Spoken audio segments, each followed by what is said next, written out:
अगर आप अंधेरे से डरते हैं तो ये कहानी आपके लिए नहीं है। वेलकम टू अनस्की स्टोरी। 13 फ्लोर, मौत का साया, 13वीं मंजिल, हॉरर स्टोरी। मुंबई की एक ऊंची इमारत रिवर साइड टावर दिखने में तो बेहद आलीशान थी, लेकिन उसके बारे में एक अफवाह सालों से फैल रही थी। उसकी 13वीं मंजिल पर कोई नहीं रहता और जो भी गया वह कभी लौटकर नहीं आया। लोग कहते थे वहाँ रात के वक्त रोशनी अपने आप चल जाती है, किसी औरत की धीमी चीखें सुनाई देती हैं और कभी कभी खिड़की पर कोई परछाई झलक जाती है। लेकिन जब चौकीदार ऊपर जाकर देखता वहाँ कुछ भी नहीं होता। रवि एक न्यूज़ रिपोर्टर था। उसकी आदत थी कि वह ऐसी अफवाहों के पीछे का सच निकालता। उसने ठान लिया कि मुझे देखना है इस 13 फ्लोर पर आखिर ऐसा क्या है जो सबको डराता है। रात के करीब 10:30 बजे वह कैमरा और रिकॉर्डर लेकर टावर पर पहुंचा।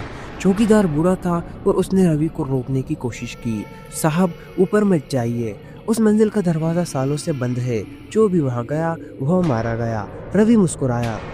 बाबा जी डरिए मत, मैं एक पत्रकार हूँ और भूत वगैरह इन सब में नहीं मानता। लिफ्ट के बटन पर 13 फ्लोर नहीं बता रहा था, 12 के बाद सीधे 14। लेकिन रवि को किसी ने बताया कि 13 फ्लोर मौजूद है, बस उसे छुपाया जा रहा है। वह 12वीं मंजिल पर उतरकर सीढ़ियाँ चलने लगा। ऊपर जाते जाते हवा में एक ठंडक भर गई, जैसे किसी ने लिफ्ट शाफ्ट में बर्फ डाल दी हो। सीढ़ियों के आखिर में एक पुराना जंग लगा दरवाजा था जिस पर लिखा था डू नॉट ओपन। रवि ने सीधे दरवाजा खोला। अंदर एक अजीब सन्नाटा था। पूरा फ्लोर अधूरा बना हुआ था, टूटी खिड़कियां, झूलते तार और दीवारों पर खून का पुराने धब्बे। अचानक रिकॉर्डर में एक आवाज आई, यहाँ क्यों आए हो? रवि ने पीछे मुड़कर देखा तो वहाँ कोई नहीं था। उसने सोचा शायद हवा होगी, लेकिन रिकॉर्डर बार बार वही दोहरा रहा था, यहाँ क्यों आए हो? रवि का दिल तेजी से धड़कने लगा। उसने कैमरा ऑन किया और हर कोने की फुटेज लेने लगा। एक कमरे में दीवार पर कुछ लिखा था, मेरा नाम निशा है, मुझे यहाँ से कोई नहीं निकाल सका। दीवार के नीचे खून का पुराना निशान था, जैसे किसी ने नाखूनों से लिखने की कोशिश की हो। रवि ने कैमरा उस पर जूम किया, तभी पीछे से एक लड़की की हंसी गूंजी, धीमी, ठंडी और भयानक। कौन है वहाँ? रवि ने चीख कर पूछा। अंधेरे में से एक औरत बाहर आई। उसके बाल गीले थे, चेहरा आधा सड़ा हुआ और आंखों से पानी की जगह खून टपक रहा था। तुम्हें डर नहीं लगता क्या? उसने धीमे स्वर में पूछा। रवि ने कांपते हुए बोला, तो कौन हो तुम? मैं वो नहीं हूँ जो यहाँ से कभी नहीं गई, मैं वो हूँ जो यहाँ से कभी बाहर नहीं निकल सकी। रवि भागने के लिए दरवाजे की तरफ दौड़ा, लेकिन दरवाज़ा अपने आप बंद हो चुका था। उसने पूरी ताकत से खींचा, पर वहाँ वह हिला तक नहीं। और फिर वही आवाज़ गूंज उठी, अब तुम भी यहीं रहोगे मेरे साथ। लाइट्स झपकने लगी, कैमरा बंद हो गया, दीवारों से खून रिसने लगा। एक एक करके खिड़कियां खुलने लगी, जैसे पूरी मंजिल जिंदा हो गई हो। रवि ने मोबाइल निकाला, पर नेटवर्क गायब था। उसने चौकीदार को फोन करने की कोशिश की, पापा प्लीज दरवाजा खोलो। लेकिन दूसरी तरफ वही औरत की आवाज आई, अब कोई नहीं आएगा। रवि के कानों से खून निकलने लगा। उसने फर्श पर गिरते हुए देखा कि दीवार पर अब लिखा था, 13 फ्लोर छोड़ो नहीं तो मारे जाओगे। अचानक सामने आईने में उसकी झलक दिखी, लेकिन वो उसका चेहरा नहीं था, वो निशा का चेहरा था। रवि ने डर के मारे आंखें बंद कर ली। जब खोली तो वह खुद को एक पुराने कमरे में पाया, जहाँ चारों तरफ अखबार चिपके थे। हर अखबार की हेडलाइन थी, रिपोर्टर रवि शर्मा का शव 13 फ्लोर से मिला। वह चीखा, ये कैसे हो सकता है? मैं तो अभी जिंदा हूँ। कमरे की दीवारों से सिसकियों की आवाज़ आने लगी, किसी बच्ची की आवाज़, मां मुझे मत छोड़ो। रवि ने पीछे देखा, एक छोटी बच्ची फर्श पर बैठी थी, उसकी गर्दन पीछे को मुड़ी हुई थी। तुम्हें भी वो यही लाएगी, बच्ची ने फुसफुसाया और गायब हो गया।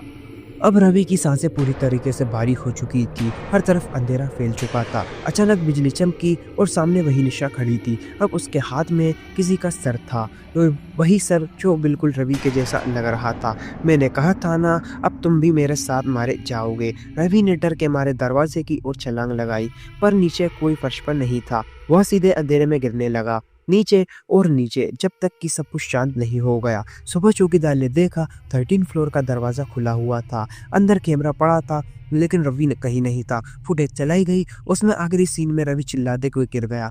उसके बाद कैमरा खुद बंद हो गया। जब पुलिस वहां पहुंची तो 13 फ्लोर को सील कर दिया गया, लेकिन हर रात वहां से किसी चिल्ले की आवाज आती है, यह क्यों आए हो?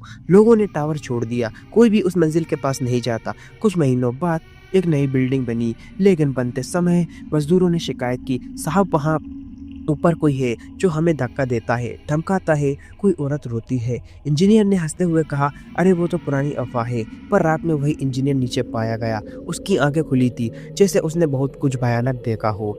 जो भी जिज्ञासा में वहाँ गया वह लौटकर नहीं आया। कहते हैं निशा अब भी वहाँ है, हर नए आने वाले को देखती है, मुस्कुराती है और पूछती है, तुम्हें डर नहीं लगता? और जब जवाब नहीं आता तो बस एक चीख सुनाई देती है। कहते हैं 13 फ्लोर पर मौत का साया हमेशा जिंदा है।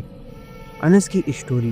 डर वही है जहां तुम सोच रहे हो कि वो नहीं है। अगर ये वीडियो आप तक पहुंच गई है तो प्लीज़ आप लोग चैनल को सब्सक्राइब करें और मुझे अपना छोटा भाई समझकर सपोर्ट करें, क्योंकि आपके सब्सक्राइब करने से हमें मोटिवेशन मिलता है और वीडियो बनाने में भी अच्छा लगता है। तो प्लीज़ आप लोग मुझे सपोर्ट करें। यह कहानी केवल मनोरंजन के लिए है। इसका उद्देश्य किसी भी धार्मिक या सांस्कृतिक भावनाओं को ठेस पहुंचाना नहीं है। अंत मैं मिलता हूं आपको नेक्स्ट वीडियो में किसी नए टॉपिक के साथ। तब तक love you so much NS की जनता। अगर आप लोगों के पास भी कोई डरावनी हॉरर स्टोरी है तो आप हमें इंस्टाग्राम पर डीएम करें।